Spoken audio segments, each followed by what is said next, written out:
ವೀಕ್ಷಕರೇ ನಮಸ್ಕಾರ. ಇದರಿಂದ ನ್ಯೂಸ್ ಬುಲೆಟಿನ್ಗೆ ಸ್ವಾಗತ. ನಾನು ಅಕ್ಷತಾ ಕಟಗಾವಲಿ. ಬೆಳಗಾವಿ ಜಿಲ್ಲೆ ಚಿಕ್ಕೋಡಿ ತಾಲೂಕಿನಲ್ಲಿ ಗಣೇಶ ವಿಸರ್ಜನೆ ಮೆರವಣಿಗೆಯಲ್ಲಿ ಡಿಜೆ ನಿಷೇಧಿಸುವಂತೆ ಅಂಕಲಿ ಗ್ರಾಮಸ್ಥರಿಂದ ಪಿಎಸ್ಐಗೆ ಮನವಿಯನ್ನ ಮಾಡಿದ್ದಾರೆ. ಗಣೇಶನ ವಿಸರ್ಜನೆ ಮೆರವಣಿಗೆಯಲ್ಲಿ ಡಿಜೆ ನಿಷೇಧಿಸುವಂತೆ ಅಂಕಲಿ ಗ್ರಾಮಸ್ಥರಿಂದ ಪಿಎಸ್ಐಗೆ ಮನವಿ.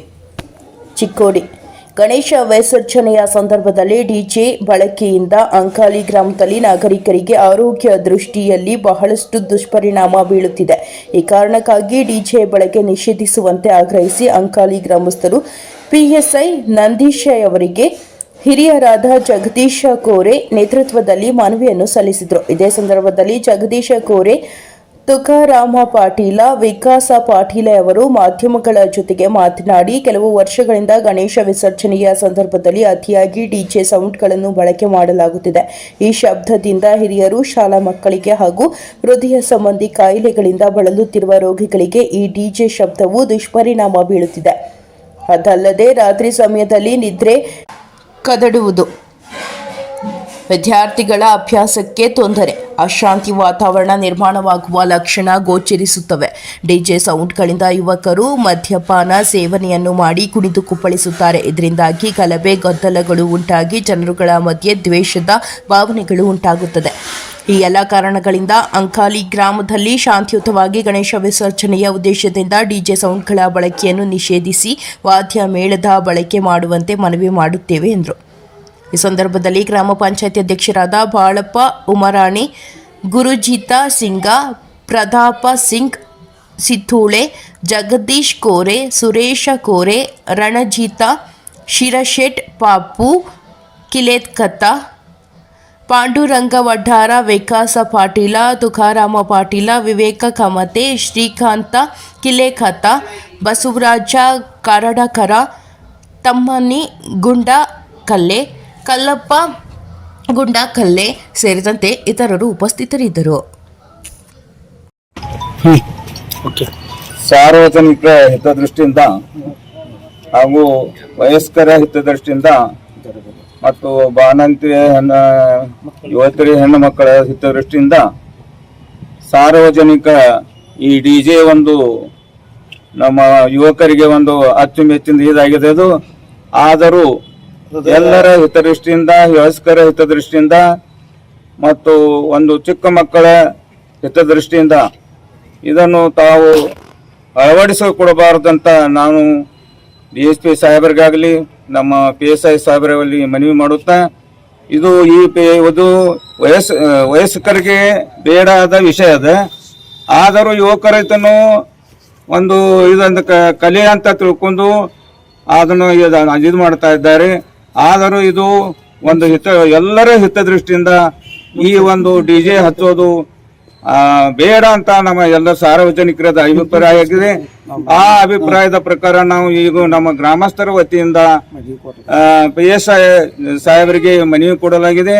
ಆ ಪ್ರಕಾರ ಅವರು ಮುಂದಿನ ಕ್ರಮವನ್ನು ಕೈಗೊಂಡು ಈ ಒಂದು ಡಿಜೆ ಹಚ್ಚುವ ಒಂದು ಇದನ್ನು ಬಂದ್ ಮಾಡಬೇಕಂತ ನಾನು ಕಳಕಳಿಯಿಂದ ಎಲ್ಲರಿಗೆ ಕೇಳಿಕೊಳ್ಳುತ್ತೀನಿ. ಡಿಜೆಯಿಂದ ಏನು ಪರಿಣಾಮ ಉಂಟಾಗಿದೆ?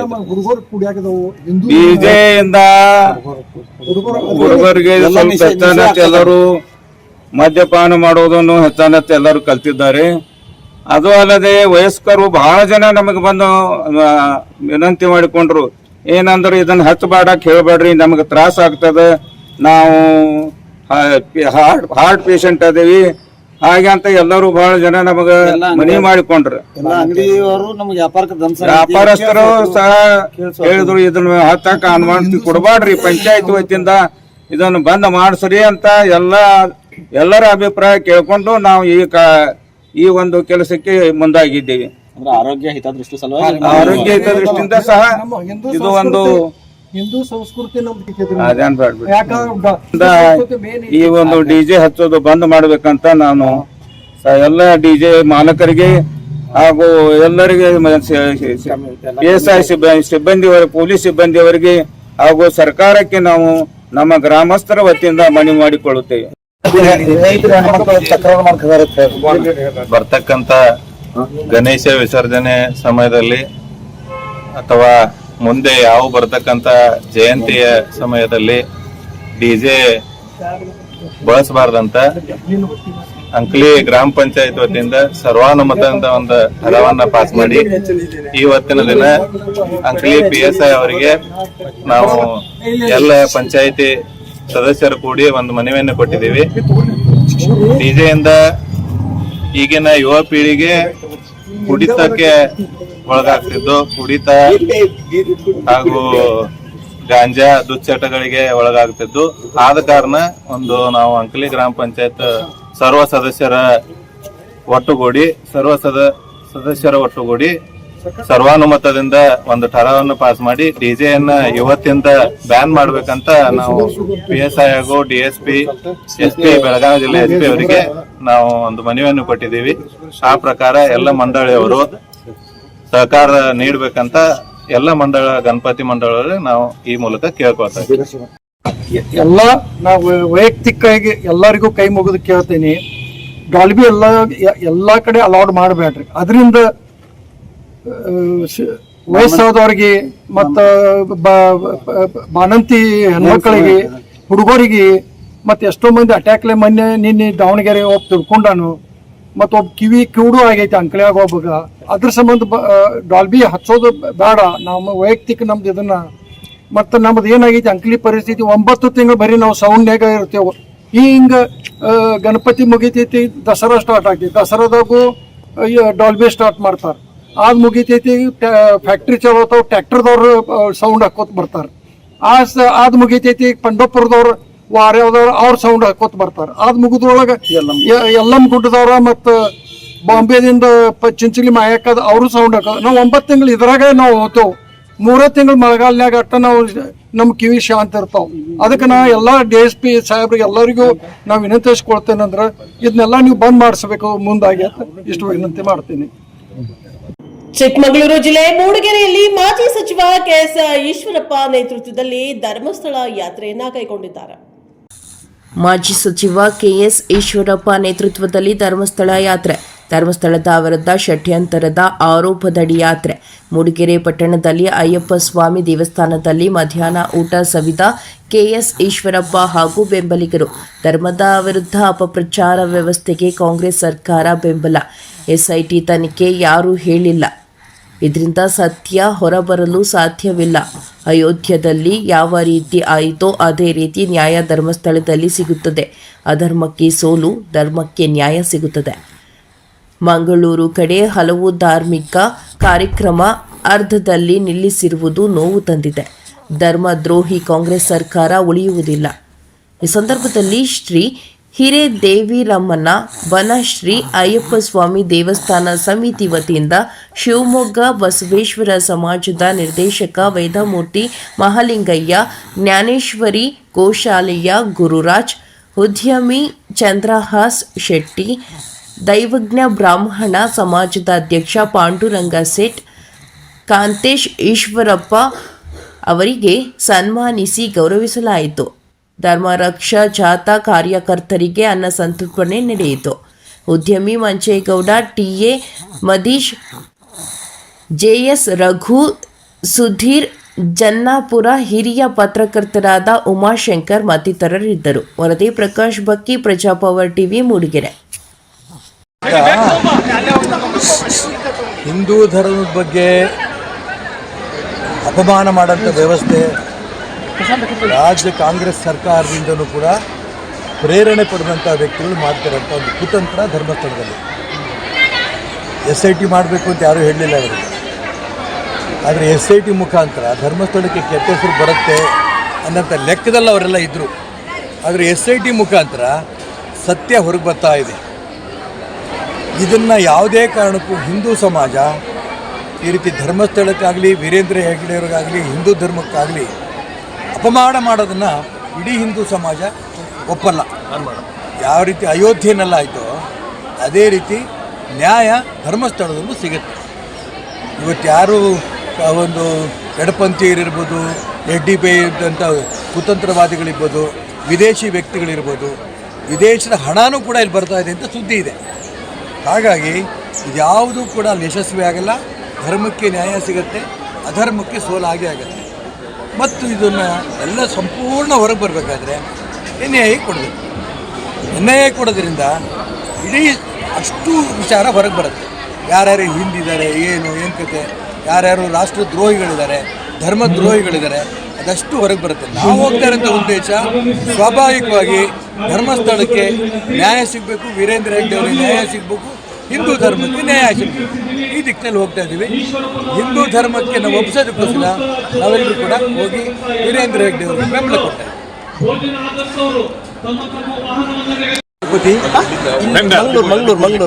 ಮಂಗಳೂರಿನಲ್ಲಿ ಸಜ್ಜಿಪದ ಮತ್ತೆ ನಾನು ಮೂಡಿಗೆರೆ ಬಂದಂಥ ಸಂದರ್ಭದಲ್ಲಿ ಮಲ್ಲು ಗಣಪತಿಯ ಭಾಗದಲ್ಲಿ ನಡೀತಾ ಇರೋಂಥ ಚಟುವಟಿಕೆಗಳಿಗೆ, ಯಕ್ಷಗಾನ ಧಾರ್ಮಿಕ ಚಟುವಟಿಕೆಗಳಿಗೆ ಕಾರ್ಯಕ್ರಮ ನಡೀತಾ ಇರೋಂಥ ಸಂದರ್ಭದಲ್ಲಿ ಪೊಲೀಸ್ ಇಲಾಖೆ ಮಧ್ಯೆ ನಿಲ್ಲಿಸಿ ಹೋಗಿದ್ದಾರೆ ಅಂತ ಕೇಳಿ ನನಗೆ ತುಂಬ ನೋವಾಗಿದೆ. ಇದು ಯಾವುದೇ ಕಾರಣಕ್ಕೂ ಇದು ಒಳ್ಳೆಯದಲ್ಲ. ಪೊಲೀಸ್ ಇಲಾಖೆಯವ್ರಿಗೆ ಹೇಳಕ್ಕೆ ಇಷ್ಟಪಡ್ತೀನಿ, ಬಹಳ ದಿನ ಕರ್ನಾಟಕ ರಾಜ್ಯದಲ್ಲಿ ಕಾಂಗ್ರೆಸ್ ಸರ್ಕಾರ ಇರಲ್ಲ, ಸಿದ್ದರಾಮಯ್ಯನವರ ಸರ್ಕಾರ ಧರ್ಮದ್ರೋಹಿ ಸರ್ಕಾರ ಇರಲ್ಲ, ಧರ್ಮವನ್ನು ಉಳಿಸಂತ ಸರ್ಕಾರ ಬರುತ್ತೆ. ಆ ಸಂದರ್ಭದಲ್ಲಿ ನೀವು ತೊಂದರೆ ಅನುಭವಿಸ್ತೀರಿ ಅನ್ನಂತ ಎಚ್ಚರಿಕೆಯನ್ನು ಪೊಲೀಸರಿಗೆ ಹೇಳಕ್ಕೆ ಇಷ್ಟಪಡ್ತೀನಿ.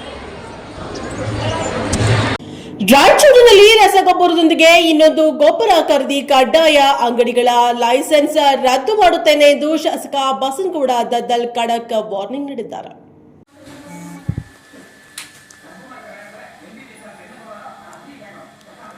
RAPMC ಸೇರಿ ಇತರ ಸಹಕಾರ ಸಂಘಗಳಿಂದ ರೈತರಿಗೆ ವಿತರಣೆ ಮಾಡುವ ರಸಗೊಬ್ಬರವನ್ನು ಒಂದು ಕಂಪನಿಯ ರಸಗೊಬ್ಬರ ಖರೀದಿ ಮಾಡಿದರೆ ಮತ್ತೊಂದು ರಸಗೊಬ್ಬರ ಕಡ್ಡಾಯವಾಗಿ ಖರೀದಿ ಮಾಡಬೇಕೆಂಬ ನಿಯಮ ಇಲ್ಲದಿದ್ದರೂ ಖರೀದಿಸುವಂತೆ ರೈತರಿಗೆ ಹೇಳುತ್ತಿದ್ದು ರೈತರಿಗೆ ಹೊರೆಯಾಗುತ್ತಿದೆ. ಇಂತಹ ನಿಯಮ ಮಾಡುತ್ತಿರುವವರಿಗೆ ನೋಟಿಸ್ ನೀಡಿ ಲೈಸೆನ್ಸ್ ರದ್ದು ಮಾಡಬೇಕು, ಇಲ್ಲದಿದ್ದರೆ ಕೃಷಿ ಇಲಾಖೆ ಅಧಿಕಾರಿಗಳನ್ನೇ ಅಮಾನತು ಮಾಡಲಾಗುತ್ತದೆ ಎಂದು ಗ್ರಾಮೀಣ ಶಾಸಕ ಬಸನಗೌಡ ದದ್ದಲ್ ಕೃಷಿ ಇಲಾಖೆ ಅಧಿಕಾರಿಗೆ ಎಚ್ಚರಿಕೆ ನೀಡಿದರು.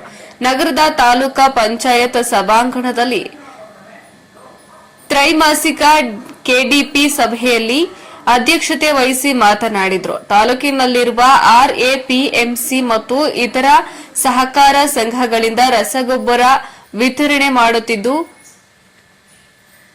ರೈತರು ರಸಗೊಬ್ಬರ ಖರೀದಿ ಮಾಡುವ ವೇಳೆ ಒಂದು ಕಂಪನಿಯ ರಸಗೊಬ್ಬರ ಖರೀದಿ ಮಾಡಿದ್ರೆ ಅದಕ್ಕೆ ಮತ್ತೊಂದು ಬೇರೆ ರಸಗೊಬ್ಬರ ಅಟ್ಯಾಚ್ ಮಾಡಿ ಖರೀದಿ ಮಾಡಬೇಕೆಂಬ ನಿಯಮವಿಲ್ಲ. ಆದರೂ ರೈತರಿಗೆ ಕಡ್ಡಾಯವಾಗಿ ಪಡೆಯಬೇಕೆಂಬುವ ನಿಯಮವನ್ನ ಹಾಕುತ್ತಿರುವ ದೂರುಗಳು ಬಂದಿದೆ. ರೈತರಿಗೆ ಬೇಕಿಲ್ಲದಿದ್ರೂ ಅನಿವಾರ್ಯವಾಗಿ ಖರೀದಿ ಮಾಡ್ತಾ ಇದ್ದಾರೆ. ಇದರಿಂದ ರೈತರಿಗೆ ಹೊರೆಯಾಗುತ್ತಿದೆ ಎಂದು ಕೃಷಿ ಅಧಿಕಾರಿ ಖಡಕ್ ಎಚ್ಚರಿಕೆಯನ್ನ ನೀಡಿದ್ರು. ದೂರುಗಳನ್ನ ಆಧರಿಸಿ ಅಂತಹ ಅಂಗಡಿಗಳಿಗೆ ನೋಟಿಸ್ ನೀಡಿ ಅಂಗಡಿಗಳ ಪರವಾನಗಿ ರದ್ದುಪಡಿಸಬೇಕು. ರೈತರಿಂದ ನನಗೆ ಮೌಖಿಕ ದೂರುಗಳು ಬರುತ್ತಿದೆ, ಪತ್ರದ ಮೂಲಕ ದೂರು ಪಡೆದುಕೊಂಡು ಕ್ರಮ ವಹಿಸಬೇಕು. ರೈತರು ನೀಡಿದ ದೂರಿನ ಮೇರೆಗೆ ಕ್ರಮ ವಹಿಸದಿದ್ದರೆ ಕೃಷಿ ಇಲಾಖೆ ಅಧಿಕಾರಿಗಳನ್ನ ಅಮಾನತು ಮಾಡಲಾಗುವುದು ಎಂದು ಕೃಷಿ ಅಧಿಕಾರಿಗೆ ಖಡಕ್ ಎಚ್ಚರಿಕೆಯನ್ನ ನೀಡಿದ್ರು. ರೈತರಿಗೆ ಕನಿಷ್ಠ 5 ಚೀಲ ರಸಗೊಬ್ಬರ ನೀಡಬೇಕು. 2 ಚೀಲ ನೀಡಿದ್ರೆ ಸಾಕಾಗೋದಿಲ್ಲ. 5 ಎಕರೆ ಇರುವ ಸಾಕಷ್ಟು ರೈತರು RAPMCಗಳಿಗೆ ಬರುತ್ತಾರೆ. ದೊಡ್ಡ ರೈತರು ಹೊರಗಡೆ ಖರೀದಿ ಮಾಡ್ತಾರೆ. ಸಣ್ಣ ರೈತರಿಗೆ ಮೊದಲು ಆದ್ಯತೆ ನೀಡಬೇಕು. ತಾಲೂಕಿನ ರೈತರಿಗೆ ರಸಗೊಬ್ಬರ ಕೊರತೆಯಾಗದಂತೆ ದಾಸ್ತಾನು ಮಾಡಿಕೊಳ್ಳಬೇಕು. ತ್ರೈಮಾಸಿಕ ಕೆಡಿಕಾ ಸಭೆಯಲ್ಲಿ ಕೃಷಿ ಅಧಿಕಾರಿಗಳಿಗೆ ಖಡಕ್ ಎಚ್ಚರಿಕೆಯನ್ನ ನೀಡಿದ್ರು. ಈ ಸಂದರ್ಭದಲ್ಲಿ ತಾಲೂಕು ಮಟ್ಟದ ಎಲ್ಲಾ ಅಧಿಕಾರಿಗಳು ಉಪಸ್ಥಿತರಿದ್ದರು. ವರದಿ ಗಾರಲದಿನ್ನಿ ವೀರನಗೌಡ. ಈಗ ಎಲ್ಲಿ ಅತಿ ಮಳೆ ಜಾಸ್ತಿ ಆಗಿದೆ, ಆ ಗಿಡಗಳು ಯಾವ ರೈತರ ಹೊಲಗಳನ್ನು ಲಾಸಸ್ ಆಗ್ಬೇಕು ಅದನ್ನು ಸರ್ವೆ ಮಾಡಿ ಗಟ್ಟಿಯಾಗಿ ನೀವು ಮತ್ತು ರೆವಿನ್ಯೂ ಇಲಾಖೆಯವರು ಮತ್ತು ಯಾರ್ಯಾರು ನಮಗೆ ಇಲಾಖೆ ನೀವು ಮಾಡಿ ಸರ್ವೆ ಮಾಡಿ ನೋಡಿ ರಿಪೋರ್ಟ್ ನೀಟಾಗಿ ಸರ್ವೆ ಮಾಡಿ ಸರ್ಕಾರ ಕಳಿಸೋದು. ಯಾಕಂದ್ರೆ ಎಲ್ಲ ಕಡೆ ಲಾಸಸ್ ಆಗಿರ್ತಂದ್ರೆ ಅವ್ರಿಗೆ ಪರಿಹಾರ ಅನುಕೂಲ. ಆಮೇಲೆ ಕೆಲವು ಈ ವಾಡಿಕೆಗಿಂತ ಕೆಲವು ಊರುಗಳಲ್ಲಿ ಸ್ವಲ್ಪ ಮಳೆ ಕಡಿಮೆ ಅಲ್ಲಿ ಏನಾದ್ರೂ ಲಾಸಸ್ ಆಗಿದೆ ನೋಡಿ, ಅಲ್ಲಿ ಏನಾಗಿಲ್ಲ, ಮಳೆ ಕೊರತೆಯಿಂದ ಲಾಸಸ್ ಎಲ್ಲೂ ರಿಪೋರ್ಟ್ ಆಗಿಲ್ಲ. ಬಟ್ ನೀವು ಹೇಳಿದ ಸ್ವಲ್ಪ ಜಾಸ್ತಿ ಮಳೆಯಿಂದ ಪ್ರಾಬ್ಲಮ್ ಆಗಿದೆ ಸರ್. ನಾವು ವಿಸಿಟ್ ಮಾಡ್ತಾ ಇದೀವಿ, ಅದೇನಾದ್ರೂ ಈ ಸಹ ಮಾಡ್ಬಿಟ್ಟು ರಿಪೋರ್ಟ್ ಸಬ್ಮಿಟ್ ಮಾಡಿ. ಆಮೇಲೆ ಗೊಬ್ಬರದ್ದು ಏನಾಗ್ತಿತ್ತು ಅಂತಂದ್ರೆ ಗ್ರೌಂಡ್ ಸ್ಟಾಕ್ ಇರ್ತಿತ್ತು ಸರ್. ಬಟ್ ಲಾಸ್ಟ್ ಇಯರ್ ಬಹಳ ಒಳ್ಳೆ ಸೀಸನ್ ಆಯ್ತು ಸರ್ ನಮ್ಗೆ. ಸೊ ಹಂಗಾಗಿ ನಮ್ಗೆ ದಾಸ್ತಾನು ಇರ್ಲಿಲ್ಲ. ಬಟ್ ಏನಂದ್ರೆ ಈ ವರ್ಷ ನಮ್ ಬೇಡಿಕೆ ತಗೊಂಡು ಬರ್ತಾ ಇದೆ ಸರ್. ಬಟ್ ಗ್ರೌಂಡ್ ಸ್ಟಾಕ್ ದಾಸ್ತಾನು ಮಾಡೋದು ಯಾರು ಕರ್ತವ್ಯ ನಿಮ್ದು? ಯಾರು ಯಾರಿಗೂ ಸ್ಟಾಕ್ ಡಿಸ್ಟ್ರಿಕ್ಟ್ ನೀವು ಕೇಳಿದ್ರಿ ಯಾರು ಬ್ಯಾಡಿ ಎಷ್ಟಲ್ಲ ನಮಗೆ ಡ್ರೈ ಕ್ರಾಪ್ ಎಷ್ಟಲ್ಲ ಎಷ್ಟು ಬೇಕಾಗ್ತದೆ ಅಂತ ಪ್ರತಿ ವರ್ಷ ಇರ್ತದೆ. ಈ ಸಲ ಯಾಕಿಲ್ಲ? ಪ್ರತಿ ವರ್ಷ ಇದಷ್ಟು ಜಾಸ್ತಿ ಇಲ್ಲ. ಬಟ್ ಈ ಸಲ ಆಲ್ರೆಡಿ ನಮ್ಗೆ ಏನು ಪ್ರಾಬ್ಲಮ್ ಆಗಿರೋದು ಬರೀ ಯೂರಿಯಾ ಅಷ್ಟೇ ಸರ್. ಬೇರೆ ಯಾವುದೋ ಪೋಷಕಾಂಶಗಳ ಸಮಸ್ಯೆ ಆಗಿಲ್ಲ. ಇನ್ನೂ ಒಂದು ಕಾಂಪ್ಲೆಕ್ಸ್ ಬರೋದು ಏನಂತ ಒಂದು ಎಕರೆ ಇದ್ದೇವೆ 5 ಸಲ ತಗೋಬೇಕಂದ್ರೆ ಕಷ್ಟ. ಈ ಕಂಡೀಷನ್ ಇದ್ರೆ ನಾನೇ ತಗೊಂಡೆ ಸರ್. ಅಂಗಡಿಗಳಲ್ಲಿ ಅಂತ ಕಂಪ್ಲೇಂಟ್ ತೆಲಂಗಾಣದಿಂದ ಜಾಸ್ತಿ ತಗೊಂಡು ಬರ್ತಾರೆ ಸರ್. ಒಂದು ಆ ಟೈಪ್ ಕಂಡೀಷನ್ ಮಾಡೋದಿಲ್ಲ ರೈತರಿಗೆ. ಯಾವುದು ನಿಮಗೆ ಯಾವ್ದು ಬೇಡಿಕೆ ಬೇಕೋ ಅವ್ರು ಕೊಡ್ಬೋದು. ಬಟ್ ಅವರಲ್ಲಿ ಅಂಗಡಿಯಲ್ಲಿ ಇರುವಂತ ಸ್ಟಾಕ್ ಇತ್ತಂದ್ರೆ ಯಾವುದೇ ಕಡೆ ಕೊಡ್ಬೋದು. ಕಂಡೀಷನ್ ನೀವು ಇದೇ ತಗೊಂಡ್ರೆ ನಿಮಗೆ ಕೊಡ್ಬೋದು ಅಂತಂದ್ರೆ ನೀವು ಕಂಪ್ಲೇಂಟ್ ಕೊಡು. ಈಗ ಆ ಅಂಗಡಿ ಮಾಡಿ ಬ್ಲಾಕ್ ಲಿಸ್ಟ್ ಮಾಡಿ ಲೈಸೆನ್ಸ್ ಕ್ಯಾನ್ಸಲ್ ಮಾಡಿ ವಿತ್ ರೈಟಿಂಗ್ ನಲ್ಲಿ. ಚಾಮರಾಜನಗರದಲ್ಲಿ ರಾಜಣ್ಣ ಅವರನ್ನ ಸಚಿವ ಸಂಪುಟಕ್ಕೆ ಮರು ಸೇರ್ಪಡೆ ಮಾಡದೆ ಹೋದ್ರೆ ವಿಧಾನಸೌಧಕ್ಕೆ ಮುತ್ತಿಗೆ ಹಾಕ್ತೇವೆ ಎಂದು ಎಂ ರಾಮಚಂದ್ರ ಎಚ್ಚರಿಕೆ ನೀಡಿದ್ದಾರೆ. ಚಾಮರಾಜನಗರ ಸಹಕಾರ ಸಚಿವ ಕೆಎನ್ ರಾಜಣ್ಣ ಅವರನ್ನ ಸಚಿವ ಸಂಪುಟದಿಂದ ವಜಾ ಮಾಡಿರುವುದನ್ನು ಖಂಡಿಸಿ ಹಾಗೂ ಅವರನ್ನ ಸಂಪುಟಕ್ಕೆ ಮರು ಸೇರ್ಪಡೆ ಮಾಡುವಂತೆ ಒತ್ತಾಯಿಸಿ ಮೈಸೂರು ಮತ್ತು ಚಾಮರಾಜನಗರ ಜಿಲ್ಲಾ ನಾಯಕರ ಕ್ಷೇಮಾಭಿವೃದ್ಧಿ ಸಂಘದ ವತಿಯಿಂದ ನಗರದಲ್ಲಿ ಬೃಹತ್ ಪ್ರತಿಭಟನೆ ನಡೆಸಲಾಯಿತು. ನಗರದ ಶ್ರೀ ಚಾಮರಾಜೇಶ್ವರ ದೇವಸ್ಥಾನದ ಮುಂಭಾಗದಲ್ಲಿ ಮೈಸೂರು ಮತ್ತು ಚಾಮರಾಜನಗರ ಜಿಲ್ಲಾ ನಾಯಕರ ಕ್ಷೇಮಾಭಿವೃದ್ಧಿ ಸಂಘ ಅಧ್ಯಕ್ಷ ಎಂ ರಾಮಚಂದ್ರ ಹಾಗೂ ಚಾಮರಾಜನಗರ ನಾಯಕ ವಿದ್ಯಾಭಿವೃದ್ಧಿ ಸಂಘದ ಉಪಾಧ್ಯಕ್ಷ ಪು ಶ್ರೀನಿವಾಸ ನಾಯ್ಕ ಅವರ ನೇತೃತ್ವದಲ್ಲಿ ಸಮಾವೇಶಗೊಂಡ ಪ್ರತಿಭಟನಾ ನಿರತರು ಅಲ್ಲಿಂದ ಮೆರವಣಿಗೆ ಹೊರಟು ಭುವನೇಶ್ವರಿ ವೃತ್ತ ಬಿ ರಾಚಯ್ಯ ಜೋಡಿ ರಸ್ತೆಯ ಮೂಲಕ ಜಿಲ್ಲಾಡಳಿತ ಭವನದವರೆಗೆ ತೆರಳಿ ಕೆಲಹೊತ್ತು ಪ್ರತಿಭಟನೆ ನಡೆಸಿ ಹೆಚ್ಚುವರಿ ಜಿಲ್ಲಾಧಿಕಾರಿಗಳ ಜವರೇಗೌಡ ಮುಖಾಂತರ ಮುಖ್ಯಮಂತ್ರಿಗಳಿಗೆ ಮನವಿ ಸಲ್ಲಿಸಲಾಯಿತು. ಪ್ರತಿಭಟನಾ ನೇತೃತ್ವ ವಹಿಸಿದ್ದ ಸಂಘದ ಅಧ್ಯಕ್ಷ ಎಂ ರಾಮಚಂದ್ರ ನಾಯ್ಕ, ವಿದ್ಯಾಭಿವೃದ್ಧಿ ಸಂಘದ ಉಪಾಧ್ಯಕ್ಷ ಪು ಶ್ರೀನಿವಾಸ ನಾಯ್ಕ ಮಾತನಾಡಿದರು. ಪ್ರತಿಭಟನೆಯಲ್ಲಿ ಮಹದೇವ ನಾಯ್ಕ, ಬಿಕಾಂ ಉದ್ಬೂರು ಮಹದೇವ ಸ್ವಾಮಿ, ದ್ಯಾವಪ್ಪ ನಾಯ್ಕ, ಜಯಸುಂದರ್, ಕೆಂಪನಾಯ್ಕ, ನಗರಸಭಾ ಅಧ್ಯಕ್ಷ ಸುರೇಶ್, ಸದಸ್ಯ ಶಿವರಾಜ್, ಸಂಘದ ಪ್ರಧಾನ ಕಾರ್ಯದರ್ಶಿ ಆರ್ ರಾಚಪ್ಪ, ಉಪಾಧ್ಯಕ್ಷ ಎನ್ ಮಹೇಶ್, ಆಲಗೂಡು ನಾಗರಾಜು, ಕಪಿನಿ ನಾಯ್ಕ, ಬುಲೆಟ್ ಚಂದ್ರನಾಯ್ಕ, ಶಿವು ವಿರಾಟ್, ಸಾಗಡೆ ನಂಜುಂಡ ನಾಯ್ಕ, ಹೊಮ್ಮ ರಾಮನಾಯ್ಕ, ಮಹೇಂದ್ರ, ಮಣಿಕಂಠ ನಾಯ್ಕ, ಪರಶಿವ ನಾಯಕ, ಕಟ್ಟೆಮನೆ, ಗಡಿಮನೆ ಹಾಗೂ ಜಿಲ್ಲೆಯ ಗ್ರಾಮಗಳ ಯಜಮಾನರು, ಕುಲಸ್ಥರು ಭಾಗಿಯಾಗಿದ್ದರು. ವರದಿ ಹೊಮ್ಮ ನಂಜುಂಡ ನಾಯ್ಕ, ಪ್ರಜಾಪವರ್ ಟಿವಿ, ಚಾಮರಾಜನಗರ.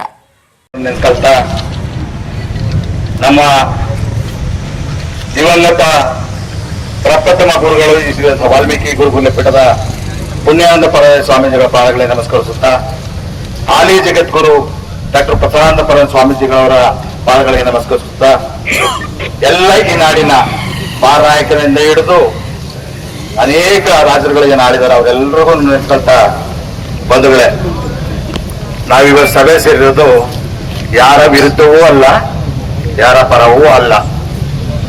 ಹಾಗಿದ್ರೆ ಯಾಕೆ ಇಲ್ಲಿ ಸಭೆ ಸೇರಿದ್ದೀವಿ? ನಿರಂತರವಾಗಿ ನಾಯಕ ಜನಾಂಗದ ರಾಜಕೀಯ ಮುಖಂಡರುಗಳನ್ನ ತುಳಿಯೋ ಪ್ರಯತ್ನವನ್ನ ಎಲ್ಲ ಪಕ್ಷದ ಮುಖಂಡರು ಮಾಡ್ಕೊಂಡ್ ಬಂದಿದ್ದಾರೆ. ತಾಜಾ ಉದಾಹರಣೆ ಶ್ರೀರಾಮುಲು ಅಂತ ಹಿಡಿದು ಇವತ್ತು ರಾಜಣ್ಣ ಅವರಿಗೆ, ಅಧಿಕಾರಿಗಳಲ್ಲಿ ದಯಾನಂದ ರವಿ ಚಿನ್ನಣ್ಣವರಿಗೆ ಮತ್ತೆ ಇಲ್ಲ ಸ್ಥಳೀಯ ಎಲ್ಲ ನಾಯಕರುಗಳಿಗೆ, ಅಧಿಕಾರಿಗಳಿಗೆ ನಿರಂತರವಾಗಿ ಶೋಷಣೆ ಮಾಡ್ತಾ ಇದ್ದಾರೆ. ನಾವೇನು ಅಪರಾಧ ಮಾಡಿದ್ದೀವಿ? ಸತ್ಯವನ್ನ ಮಾತಾಡೋರು ಈ ಜನಾಂಗದ ಮೊದಲಿಂದ ಬಂದ ರಕ್ತಗತವಾಗಿ ಬಂದಂತ ನೋಡಿ. ರಾಜಣ್ಣವ್ರು ಏನ್ ಮಾತಾಡಿದ್ರು ಆಗಿದ್ರೆ ನಾವು ಅಧಿಕಾರದಲ್ಲಿದ್ವಿ, ನಾವು ನೋಡ್ಕೋಬೇಕಾಗಿತ್ತು, ಅವರು ಕೆಲಸ ಮಾಡಿದ್ದಾರೆ ಅಂತೇಳಿ ಸತ್ಯವನ್ನ ಒಬ್ಬ ಸರ್ಕಾರಿಯ ಮುಖ್ಯಸ್ಥನಾಗಿದ್ಕೊಂಡು ಮಾತಾಡಿದ್ದಾರೆ. ಆದ್ರೆ ಈ ಸರ್ಕಾರ ರಚನೆ ಆಗೋ ಸಂದರ್ಭದಲ್ಲಿ ಚುನಾವಣಾ ಪ್ರಣಾಳಿಕೆಯನ್ನು ಮಾಡುವಾಗ ಹಿಂದುಳಿದ ವರ್ಗದವರಿಗೆ ಕಾಂತರಾಜು ಆಯೋಗವನ್ನ ನಾವು ಜಾರಿಗೊಳಿಸ್ತೀವಿ, ನಿಮ್ಮನ್ನೆಲ್ಲರೂ ರಕ್ಷಣೆ ಮಾಡ್ತೀವಿ ಅಂತೇಳಿ ಸರ್ಕಾರದವರು ಪಕ್ಷದವರು ಅವತ್ತು ವಾಗ್ದಾನ ಕೊಟ್ಬಿಟ್ಟು ಸರ್ಕಾರ ರಚನೆ ಮಾಡಿದಿರಲ್ಲ, ಇವತ್ತರೆಗೆ ಆ ಕೆಲಸ ಆಗಿದೆಯಾ? ಅದ್ರ ಜಾರಿ ಮಾಡ್ತೀವಿ ಅಂತ ಹೊರಟ ತಕ್ಷಣ ಬಲಿಷ್ಠ ಸಮಾಜದ ಶಾವನೂರು ಶಿವಶಂಕರಪ್ಪ ಅವರು ಈ ಸರ್ಕಾರವನ್ನ ತೆಗಿತೀವಿ, ರಕ್ತಪಾತ ತೆಗಿತೀವಿ ಬೆದರಿಕೆ ಏನಾಗ್ತಾರೆ. ಅವ್ರಿಗೆ ಒಂದು ನೋಟಿಸ್ ಕೂಡ ಚೈತನ್ಯ ಈ ಪಕ್ಷಕ್ಕಾಗಲಿ ಸರ್ಕಾರಕ್ಕಾಗಲಿ ಇಲ್ಲ. ಹಾಲಿ ಸರ್ಕಾರದ ಉಪಮುಖ್ಯಮಂತ್ರಿಗಳು ಜಾರಿ ನೀತಿ ಮಾಡ್ಬೇಕಾದವರು ಅವರು ಸಹಿತ ಅವತ್ತು ವಿರೋಧ ಮಾಡ್ತಾರೆ, ಅವ್ರ ಬಗ್ಗೆ ಚಕಾರ ಇಲ್ಲ. ನಮ್ಮವ್ರು ಏನ್ ಮಾಡಿದ್ರು? ಸತ್ಯ ಹೇಳದೆ ತಪ್ಪ. ನಾಗೇಂದ್ರನ ಬಲಿಪಶು ತಗೊಂಡ್ರಿ, ನಾಗೇಂದ್ರನ 182 ಕೋಟಿಗಳ ರೂಪಾಯಿಯನ್ನ ದುರುಪಯೋಗ ಮಾಡ್ಕತೆ ಅಂತ ಹೇಳಿದ್ರಲ್ಲ, ಆ 182 ಕೋಟಿಗಳನ್ನ ಒಬ್ಬರೇ ಒಬ್ಬ ವ್ಯಕ್ತಿ ತೆಗಿಲಿಕ್ಕೆ ಸಾಧ್ಯನಾ? ಆದ್ರೆ ಏನು ಅಂದ್ರೆ ನಮ್ಮ ಪರಿಸ್ಥಿತಿ ಹೇಗೆ ಅಂದ್ರೆ, ಏನಾದರೂ ಎಲ್ಲ ಜವಾಬ್ದಾರಿ ವಹಿಸಿದ್ರೆ ತನ್ನ ಹೆಗಲ ತಾನೇ ಹಾಕೊಂಡು ಎಲ್ಲ ಜವಾಬ್ದಾರಿ ನಿರ್ವಹಿಸೋದು ನಮ್ಮವರ ಮೊದಲಿನ ಬಂಧನ ಹಿಡಿದ ಸತ್ಸಂಪ್ರದಾಯ. ಅವರು ತಾವು ಮಾಡಿಲ್ದೇವರು ಸಹಿತ ತಪ್ಪು ಜೈಲಿಗೆ ಹೋಗಿ ಬಂದ್ರು. ನೀವು ಅವ್ರ ರಕ್ಷಣೆ ಮಾಡಿದ್ರ? ರಾಜಣ್ಣ ಅವರು ಈ ರಾಜ್ಯದಲ್ಲಿ ಎಲ್ಲ ಶ್ರಮಿಕ ವರ್ಗಗಳು ಸೇರ್ಕೊಂಡು SC STಗಳು ಸೇರ್ಕೊಂಡು ಸರ್ಕಾರ ರಚನೆ ಮಾಡಕ್ಕೆ ಅವಕಾಶ ಮಾಡಿಕೊಟ್ರು. 5 ಜನ ಉಪಮುಖ್ಯಮಂತ್ರಿಗಳನ್ನ ಮಾಡಿ ಅಂತೇಳಿ ಪ್ರಾರಂಭ ಮಾಡಿದವ್ರ ವಿಷಯನ ದಯಮಾಡಿ ಎಲ್ಲ ಕೂತ್ಕೊಳ್ಳಿ. ದಯಮಾಡಿ ನಮ್ಮ ಸಮಾಜದ ಎಲ್ಲ ಮುಖಂಡರು ಕೂಡ ತಮ್ಮೆಲ್ಲರಿಗೂ ತಿಳಿಸ್ಕೊಟ್ಟಿದ್ದಾರೆ. ಇವತ್ತು ನಾವೆಲ್ಲ ಯಾವುದೇ ರಾಜಕೀಯ ಪಕ್ಷದ ಹೆಸರಲ್ಲಿ ಈ ಪ್ರತಿಭಟನೆಯನ್ನ ಮಾಡ್ತಾ ಇಲ್ಲ. ಇವತ್ತು ಇಲ್ಲಿ ಬಿಜೆಪಿ ಅವರು ಇರ್ಬೋದು, ಕಾಂಗ್ರೆಸ್ ಅವರು ಬಂದಿದ್ದಾರೆ, JDS ಅವರು ಬಂದಿದ್ದಾರೆ, ಇನ್ನು ಬೇರೆ ಬೇರೆ ಪಕ್ಷಗಳ ನಮ್ಮ ಸಮಾಜದ ಮುಖಂಡರು ಬಂದಿದ್ದಾರೆ. ಈ ಪ್ರತಿಭಟನೆಯ ಉದ್ದೇಶ ಈಗಾಗಲೇ ಮಾತಾಡಿದಂತ ಎಲ್ಲರೂ ಕೂಡ ಸಹಕಾರ ಸಚಿವರಾದಂತಹ ರಾಜಣ್ಣ ಅವರನ್ನ ಯಾವುದೇ ರೀತಿಯ ನೋಟಿಸ್ ಕೊಡದೆ, ಸೂಚನೆ ಕೊಡದೆ ಬೆಳಗ್ಗೆ ಮಾತಾಡಿದರೆ, ಮಧ್ಯಾಹ್ನ ಟಿವಿಯಲ್ಲಿ ರಾಜಣ್ಣವರನ್ನ ವಜಾ ಮಾಡಿದ್ದೀವಿ ಅಂದ್ರೆ ರಾಜಣ್ಣವರು ಅಷ್ಟು ಕಳಪೆ ಆಗಿದ್ರ? ರಾಜಣ್ಣವರಿಗೆ ಸತ್ಯ ಇಲ್ವಾ? ರಾಜಣ್ಣವರಿಗೆ ಸಮಾಜ ಇಲ್ವಾ? ಇವತ್ತು ಇಡೀ ರಾಜ್ಯದಲ್ಲಿ ಈ ಪ್ರತಿಭಟನೆಯನ್ನ ಪ್ರತಿ ಜಿಲ್ಲೆಯಲ್ಲೂ ಕೂಡ ರಾಜಣ್ಣನವರನ್ನ ಬೆಂಬಲಿಸಿ ಪ್ರತಿಭಟನೆಯನ್ನ ಮಾಡ್ತಾ ಇದ್ದೀವಿ. ಈಗಾಗಲೇ ನಾವು ಮೈಸೂರಲ್ಲಿ ದಿನಾಂಕ ಕಳೆದ ತಿಂಗಳು 29ನೇ ತಾರೀಕು ಬೃಹತ್ ಪ್ರತಿಭಟನೆಯನ್ನ ಕೂಡ ಅಲ್ಲೂ ಮಾಡಿದ್ದೀವಿ. ಇವತ್ತು ಚಾಮರಾಜನಗರದಲ್ಲೂ ಕೂಡ ಪ್ರತಿಭಟನೆಯನ್ನ ಮಾಡ್ತಾ ಇದ್ದೀವಿ. ಇವತ್ತು ಈ ಪ್ರತಿಭಟನೆಯನ್ನ ನಾವಿಲ್ಲಿ ಕೂತ್ಕೊಂಡ್ಬಂದು ಮೆಮೊರಾಂಡಮ್ ಕೊಟ್ಬಿಟ್ಟು ಹೋಗ್ತೀವಿ ಅಂತ ತಿಳ್ಕೊಳ್ಬಾರ್ದು ಸರ್ಕಾರ. ಇದು ಪ್ರತಿಭಟನೆಯ ಸಾಂಕೇತಿಕ. ನಾಯಕ ಸಮಾಜದ ಸತ್ಯದ ಇವತ್ತು ಬೆಂಬಲವನ್ನ ರಾಜಣ್ಣ ಅವರಿಗೆ ಘೋಷಣೆ ಮಾಡೋದಕ್ಕೋಸ್ಕರ ಈ ಪ್ರತಿಭಟನೆಯನ್ನು ಮಾಡ್ತಾ ಇದ್ವಿ. ರಾಜಣ್ಣ ಅವರ ಹಿಂದೆ ಈ ಸಮಾಜ ಇದೆ. ರಾಜಣ್ಣ ಅವರಿಗಾಗ್ಲಿ, ಯಾವುದೇ ಮಂತ್ರಿಗಳಾಗ್ಲಿ, ಯಾವುದೇ ಅಧಿಕಾರಿಗಳನ್ನಾಗ್ಲಿ ನೀವು ತೊಂದರೆ ಕೊಡೋದಾದ್ರೆ ನಾಯಕ ಸಮಾಜ, ನೀವು ಯಾವುದೇ ಪಕ್ಷ ಇರಲಿ, ನಿಮಗೆ ಬುದ್ಧಿ ಕಲಿಸುವಂತ ಕೆಲಸವನ್ನ ನಾವೆಲ್ಲ ಮಾಡ್ತೀವಿ ಅಂತ. ಹೊಸಕೋಟೆಯಲ್ಲಿ ಆಂಧ್ರಪ್ರದೇಶ ಮತ್ತು ತಮಿಳುನಾಡಿನಿಂದ ಅಕ್ರಮವಾಗಿ ರಕ್ತಚಂದನ ಸಾಗಾಣಿಕೆ ಮಾಡ್ತಾ ಇದ್ರು, ಪೊಲೀಸರ ಬಲೆಗೆ ಬಿದ್ದಿದ್ದಾರೆ. ಬೆಂಗಳೂರು ಗ್ರಾಮಾಂತರ ರಕ್ತಚಂದನ ಕಳ್ಳರ ಬಂಧನ.